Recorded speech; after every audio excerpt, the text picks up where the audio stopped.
Good morning Sunday. చాలా రోజులైందండి మనం video చేసుకొని. ఈరోజు ఓమీతో పాటు మా చేపగాడు కూడా వెనకాల ఉన్నాడు. మనం ఈరోజు స్పెషల్ వీడియో ఒకటి చేసుకుందాం, చేపల కర్రీ. ఈరోజు చాలా రోజులైందండి మనం ఎప్పుడు చేపలు మీకు చేసి వండుకోవట్లేదు. కానీ ఈరోజు ఫిష్ బుర్జీ ఎలా చేయాలో చెప్తా. సాధారణంగా మీరు అండా బుర్జీ తినుంటారు, కానీ ఈరోజు స్పెషల్గా ఫిష్ బుర్జీ చేసి నేను మీకు చూపిస్తా. చాలా బాగుంటుంది, పిల్లలకి చాలా ఇష్టంగా తింటారు. ఎందుకంటే దానిలో ముళ్ళు కానీ ఏమి కానీ ఉండదు, చక్కగా మనం తినొచ్చు. మా ఫిష్ గడ్ కూడా ఉన్నది, వెనకాల ఎంజాయ్ చేస్తున్నాడు. ఇప్పుడే ఆడికి మంచి చికెన్ లివర్ తెచ్చేసా. మనం కూడా రెడీ అయిపోదాం, మన వీడియోని కంటిన్యూ చేద్దాం. Okay, stay tune. Fish bhurji కావాల్సిన ఇంగ్రీడియంట్స్: ఫిష్ అండి, ఆల్రెడీ మా దివ్య శుభ్రంగా కడిగేసి ఉప్పు కారం పెట్టేసి ఉంచింది. పసుపు కావాలి, అండ్ ఉప్పు కావాలి, జీలకర్ర కావాలి, కొన్ని మిరియాలు, బాగా తరుక్కున్న ఉల్లిపాయలు, పచ్చిమిరపకాయలు. కళాయి తీసుకోవాలండి. కళాయి తీసుకొని దానిలో ఈ టైప్లో ఉండే జాలీలతో ఉండే ఒక గిన్నె తీసుకోవాలి. దానిలో కొద్దిగా మంచిగా ఉన్న వాటర్ వేసుకొని ఈ టైప్లో పెట్టుకొని దీన్ని మన చేపల్ని దీనిలో స్టీమ్లో మనం బాయిల్ చేస్తాం. బాయిల్ చేసిన తర్వాత ఏం చేయాలని చెప్తా. వాటర్ బాగా వేడెక్కిన తర్వాత దానిలో చేపల్ని మనం స్టీమ్ పట్టుకోవాలండి. చేపలు స్టీమ్ పట్టుకుంటే ఏటవుతుందంటే మనం మంచిగా అది బాయిల్ అయిపోతుంది. ఈ టైప్లో మనం పెట్టుకోవాలి. బాయిల్ అయిన తర్వాత ఏం చేయాలి ఏంటని చెప్తున్నా. మంచి బంగడాలు తీసుకున్నానండి. సీ ఫుడ్ చాలా బాగుంటుంది. బంగడా ఫ్రై చేసుకొని తిన్నా చాలా బాగుంటుంది. ఎస్, ఈ టైప్లో మనం పెట్టుకొని దాన్ని ఇలా మూత పెట్టుకొని 15 మినిట్స్ మనం దాన్ని స్టీమ్ పట్టుకోవాలి. చేప బాయిల్ అయిన వాసన వస్తుందండి ఆల్రెడీ. ఒకసారి చూద్దాం. వావ్, మంచిగా బాయిల్ అయింది. కానీ ఎనీహా ఒకసారి తిరగేసుకుందాం. ఆల్రెడీ మెత్తగా అయిపోయింది. ఇలా ఈ బుర్జీ చేయడం వల్ల బెనిఫిట్ ఏంటంటే దీనిలో ముళ్ళులు ఏమి ఉండవు. కొంతమంది ముళ్ళులతో తినలేరు. వాళ్ళు ముళ్ళులతో ఒలుచుకొని తినాలి అంటే కొద్దిగా చికాకు ఫీల్ అవుతారు. ఇలా బుర్జీ మనం చేసాం అనుకోండి, చక్కగా వాళ్ళకి బాగుంటుంది, తినడానికి టేస్ట్ కూడా వస్తుంది, చాలా బాగుంటుంది. మరొక 2 మినిట్స్ ఉంచుకుందాం. ఇలాగా ఉంచిన తర్వాత ఏం చేయాలని చెప్తా. రెండో పప్పు కూడా ఉడికిపోయిందండి, రెడీ అయిపోయింది. ఈ చేప ఇలా బాయిల్ అయిపోయింది కాబట్టి ఇప్పుడు ఏం చేయాలనేది నేను మీకు ఎలా చేయాలి ఏం చేయాలనేది చెప్తాను. చేపలు అలా దింపుకొని అలా కొద్దిగా మనం చల్లార్చుకోవాలి. ఈ ఫిష్లు చల్లారే లోపల మనం ఏం చేసుకోవాలంటే మన కళాయి ఉంది కదా, వన్స్ అగైన్ మన ఫేవరెట్ కళాయి ఆన్ చేసుకొని దీనిలో కొద్దిగా ఆయిల్ వేసుకోవాలండి. ఆయిల్ వేసుకొని ఉల్లిపాయలు పచ్చిమిరపకాయలు ఉన్నాయి కదా, ఆల్రెడీ కోసి పెట్టుకొని ఉంచున్నాం కదా, వాటిని మనం బాగా వేపుకోవాలి. కొద్ది మంచి ఆయిల్ తీసుకోండి. ఎస్, నూనె వేడెక్కిన తర్వాత కొద్దిగా జీలకర్ర పోపు వేసుకున్నాం. జీలకర్ర, కొద్దిగా కరివేపాకు వేసుకొని పోపు వేసుకోవాలి. మన మిరియాలు ఉన్నాయి కదా, మిరియాలని పౌడర్ చేసి ఉంచుకోండి. ఈ లోపల టైం కలిసి వస్తుంది. బాగా వేడెక్కిందని మనం మొదట జీలకర్ర వేసుకుందాము. జీలకర్ర తర్వాత కొద్దిగా కరివేపాకు వేసుకుందాం. కరివేపాకు వేస్తే మంచి ఫ్లేవర్ వస్తుంది. ఎస్, ఆల్రెడీ అయిపోయింది. ఇందులో నెక్స్ట్ ఉల్లిపాయ పచ్చిమిరపకాయ వేసుకొని బాగా ఎర్రగా వేపుకోవాలి. ఉల్లిపాయలు ఎర్రగా వేగాలన్నా మనం ఎండా బుర్జీలు ఎలాగైతే వేపుతామో అలాగే ఉల్లిపాయలు కూడా బాగా వేపుకోవాలి. ఈ ఉల్లిపాయలు వేగే లోపల మన చేప కూడాను చల్లారిపోయింది. దాన్ని ఏం చేయాలని మీకు నేను చెప్తాను, చూడండి. వీడియోలో ఇదే ఇంపార్టెంట్ అయిన పార్ట్, జాగ్రత్తగా చూడండి. ఓ ఫోర్క్ తీసుకొని చేపని జాగ్రత్తగా మనం విడదీసేసుకోవాలి. జాగ్రత్తగా ముళ్ళు లేకుండాను, ఒక్కొక్క ముళ్ళు లేకుండాను తీసేసుకోవాలి. ఇలా విడదీసడం వల్ల ఏంటవుతుందంటే మనకి చేపలో ఉన్న ముళ్ళులన్నీ పోతాయి. చూడండి, మెత్తగా ఉడికిపోయింది కదా, చక్కగా వస్తుంది.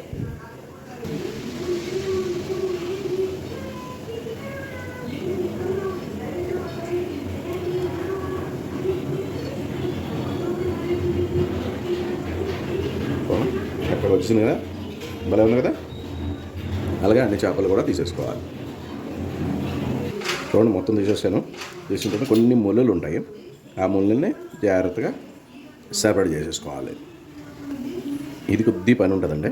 ఇది కొద్ది చేసేసుకుంటే, ఉన్న ముళ్ళులన్నీ తీసేసుకుంటే పిల్లలు కూడా ఇష్టంగా తింటారు. సో దట్ ముళ్ళులు ఎక్కడ తగలవు కాబట్టి పెద్దవాళ్ళకి మనకి టెన్షన్ ఉండదు పిల్లలు తినేటప్పుడు. కొంతమందికి ముళ్ళులు తగిలితే ముళ్ళులు తీసుకోవడం రాదు. వాళ్ళు కూడాను ఈ టైప్ ఆఫ్ కొద్దిగా మనం చేసి పెడితే ఇంట్లో వాళ్ళు కూడాను సరదాగా తింటారు. బాగుంటుంది, చాలా బాగుంటుంది. మ్యాక్సిమం లేవు, తీసేసాను. ఇంకా ఉంటాయి ఇంకా తీసేస్తాను పూర్తిగా. క్రష్ చేసేయండి. క్రష్ చేసేస్తే ఇంకేమైనా ముళ్ళు ఉన్నా మనకి బయటికి తెలిసిపోతుంది. మ్యాక్సిమం అయితే నేను తీసేసాను. చూడండి, దొరికింది చూసారా? ఇలా క్రష్ చేస్తే బయటకు వచ్చేస్తాయి. ఏమైనా ఉన్నా ముళ్ళు ఉన్నా మనకి బయటికి వచ్చేస్తాయి.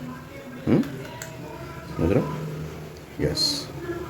చిన్న నూనె తీసేసుకోవాలి. నీట్గా తీసేసుకుంటే మనకి రెడీ అయిపోతుంది. తర్వాత దీన్ని ఉల్లిపాయలతోటి మంచిగా వేపుకున్నాం అనుకోండి, భలే టేస్ట్ ఉంటుంది, భలే రుచిగా ఉంటుంది. మామూలుగా నాకు చేపలు అంటే ఇష్టం, మా రోమిరికి బాగా ఇష్టం చేపలు. చూసారా? ఇంకా కొన్ని ఉన్నాయి, నేను ఇలా బయటికి వచ్చేస్తాయి. ఆల్రెడీ ఉప్పు పసుపు కారంలోటి బాగా మ్యాగ్నెట్ అయ్యి దాని తర్వాత ఉడికింది కాబట్టి మనకి నెక్స్ట్ వేసుకునేటప్పుడు ఉప్పు కారం తక్కువ వేసుకోవాల్సి వస్తుంది. కానీ చేపలు కొంతమంది తినడం రాదు కదండి, అలాంటి వాళ్ళకి ఇదైతే చాలా బాగుంటుంది. పిల్లలకి మనం ఇలా పెట్టామనుకోండి, పిల్లలు కూడా సరదాగా తింటారు. మనకి టెన్షన్ ఉండదు, ఎక్కడైనా ముళ్ళు ఉందా, వాళ్ళ గొంతులు ఎక్కడైనా పడుతుందా అని టెన్షన్ ఉండదు. రెడీ అయిపోయింది. ఎస్. ఇక్కడ ఉల్లిపాయలు కూడాను మంచి ఎరుపు కలర్లో ఎండిపోయింది. దానిలో మనం ఇది వేసేసుకుందాం. ఎస్. దీన్ని బాగా వేపుకోవాలి. చూడండి, అప్పటికి ఎక్కడైనా ముళ్ళు కనిపిస్తుంటే తీసేసేయండి. కొన్ని కనిపిస్తూ ఉంటాయి, ఇక్కడ మిస్ అయినాయి, జాగ్రత్తగా తీసేసేయండి. సో దట్ మన అండా బుర్జీ అంటాం. మళ్ళీ ఎప్పుడు రెగ్యులర్గా అండా బుర్జీ అలవాటు అయిపోయింది కాబట్టి దిస్ ఇస్ ఫిష్ బుర్జీ. ఎర్రగా ఎగాలండి, మంచి రెడ్గా ఎగితే టేస్ట్ అనేది ఫ్రై లాగా అవుతుంది కాబట్టి టేస్ట్ బాగుంటుంది. ఆయిల్ అయితే సరిపోయింది, కావాలి అంటే వేసుకోండి. అప్పుడే మీరు ఉప్పు కానీ కారం కానీ వేయకండి. ఆల్రెడీ ఉప్పు కారంలో ఉడికింది కాబట్టి తర్వాత కొద్దిగా టేస్ట్ చేసుకొని సరిపోలేదు అనేటప్పుడు వేసుకోండి. కానీ నేను కొద్దిగా లైట్గా మిరియాలు వేస్తాను. మిరియాలు వేస్తే ఏదవుతుందంటే ఆ వాసన ఏదైనా ఉంటుంది కదా, అది దాంతో పోతుంది. మిరియాల పౌడర్ ఆల్రెడీ చేసుకొని ఉంచుకున్నా, వేసుకుంటాను నేను కొద్దిగా.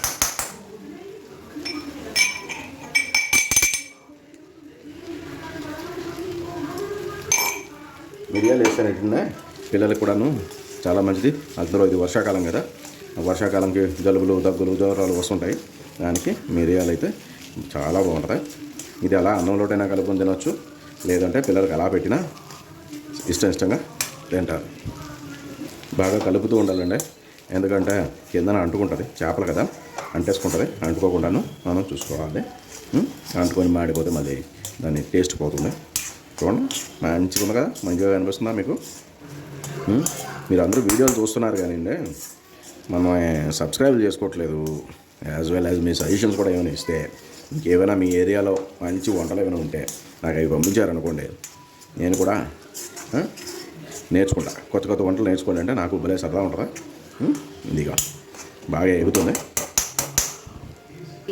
చేపలు ఫ్రై అవుతుంటే అలా వేగుతూ ఉంటే ఆ వాసన చాలా బాగుంటుందండి, మంచి మొత్తెక్కిస్తుంది.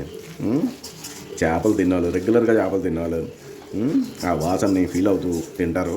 ఆ మజాయే వేరు. కాబట్టి మీరు కూడా ట్రై చేయండి. చూడండి, ఇది చక్కగా అన్నంలోటైనా కలుపుకోవచ్చు, లేదు అంటే అలా మనం పక్కన చారు అన్నం చేసుకొని, మరి ఇవే బాగా చారు చేపలే, ఆ చారుతో కూడాను మనం వేడి అన్నంతో కలుపుకొని తింటే ఆ మజాయే వేరు. ఈరోజు అయితే మటుగా నేను ఒత్తిదే తింటా, నాకు అలాగే తినాలని ఉందా. బాగా అయిన తర్వాత తిని పెడతా. లైట్గా పసుపు వేసుకొని ఆ చిన్న వాసన ఏదైనా ఉన్నా సరే పోతుంది. లైట్ కొద్దిగా టేస్ట్ చేశాను, కొద్దిగా ఉప్పు వేసుకుంటే బాగుంటుంది. ఉప్పు పసుపు కారం అయితే ఇందులో నేను ఆల్రెడీ దానిలో వేసాను కాబట్టి వేరేగా కారం నేను వేయలేదు. ఆల్రెడీ పచ్చిమిరపకాయలు వేసాను, యాజ్ వెల్ యాజ్ మిరియాలు కూడా వేసాను కాబట్టి కారం మోస్ట్లీ సరిపోతుంది. మనం ఫిష్ బుర్జీ రెడీ అయిపోయిందండి, బాగా వేగింది కూడాను. ఫిష్ బుర్జీ రెడీ అయిపోయింది. ఇప్పుడు మనం వడ్డించేసుకుందాం. వడ్డిస్తూ తింటూ మాట్లాడుకుందాం. మంచి సువాసనలు వస్తూ చాలా బాగుందండి, మంచి వాసన అయితే వస్తుందా. మా పిల్లలు కూడా రెడీ అయిపోయారు. మనం ఇప్పుడు తింటూ మనం ఎలాగుంది ఏంటనేది టేస్ట్ చేసి చెప్తాను నేను. దివ్య కూడా వస్తుంది, వచ్చిన తర్వాత మనం టేస్ట్ చేద్దాం. ఇవ్వండి, మా వాళ్ళు ముగ్గురు రెడీ అయిపోయారు, తినడానికి రెడీ అయిపోయారు. గిన్నెలో వేసుకొని మా రోమిన్ అయితే ముందే రెడీగా ఉంటాడు. రోమిన్ అనే తిను పిల్లలకి చెప్పాను కదండి చాలా బాగుంటుందని, వాళ్ళు తినడానికి కూడాను ఎంజాయ్ చేస్తారు. చాలా బాగున్నా, ఎందుకంటే ఇందులో ముళ్ళు ఏమీ ఉండవు కాబట్టి అలా పిల్లలు అలా తినడానికి కూడాను ఆరోగ్యం, చేపలు కూడాను చాలా ఆరోగ్యం. మమ్మీ ఫీలింగ్స్ చాలా బాగుంటాయండి. ఇప్పుడు దివ్య తింటుంది. ఫ్రాన్స్ స్మెల్ లాగా ఉందా? ఓకే ఓకే, తినడానికి చాలా బాగుంటుంది. మీరు కూడా ఇంటి దగ్గర ట్రై చేయండి, పిల్లలు కూడాను చాలా బాగుంటుంది. సరే అయితే మనం ఈ వీడియోని లైక్ చేసి సబ్స్క్రైబ్ చేసి అందరినీ మీరేమో రిఫర్ కూడా చేయండి నా ఛానల్ని. Thank you very much. బాబా కొద్ది కారం అయినట్టుంది, పాప కొద్ది కారం కారం ఉంటుంది కాబట్టి మనకు బాగుంటుంది. పిల్లలు కొద్ది కారం తగ్గించుకుంటే సూపర్ ఉంటుంది. థ్యాంక్ యూ, బాబాయ్.